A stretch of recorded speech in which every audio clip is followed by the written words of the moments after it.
The mapping of buried utilities is common, but can be costly and less than effective, especially in areas where unknown gas and oil lines may be operating. Research from the Texas A&M Transportation Institute looks to give the Texas Department of Transportation a new mapping system for evaluation by comparing this scanning technology to already utilized methods.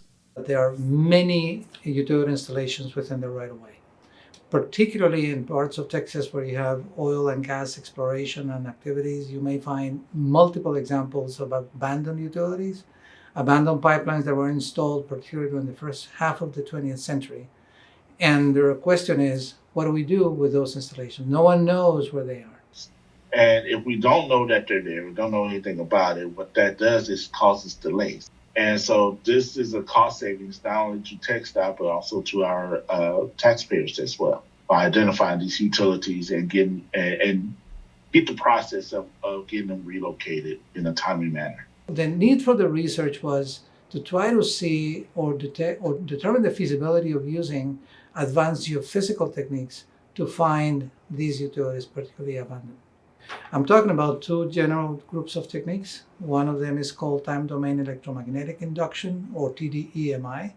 The second group of techniques is called multi-channel ground penetrating radar, or MCGPR.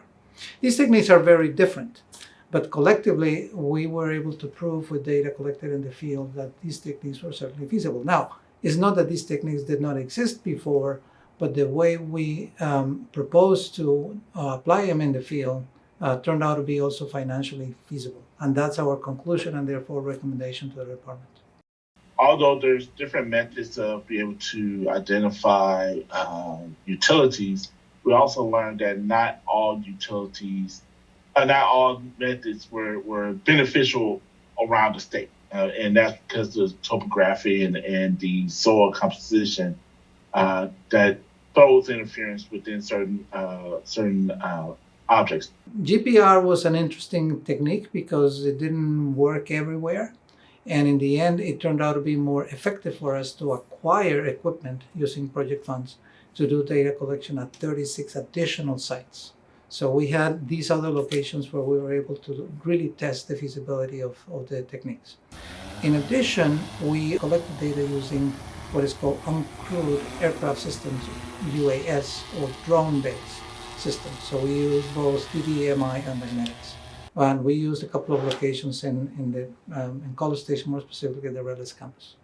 By identifying unknown utilities, what we're doing is we're shortening any type of scheduling disruptions that may happen. We're talking also about the safety of the construction crews that is out there by not hitting a gas line that they didn't know was there.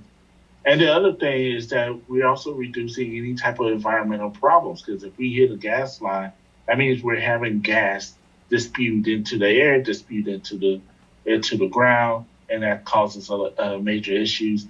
And of course, this also reduces high construction costs as well. These techniques have the tremendous capability to help identify those features ahead of time much more effectively and at a cost that makes them feasible.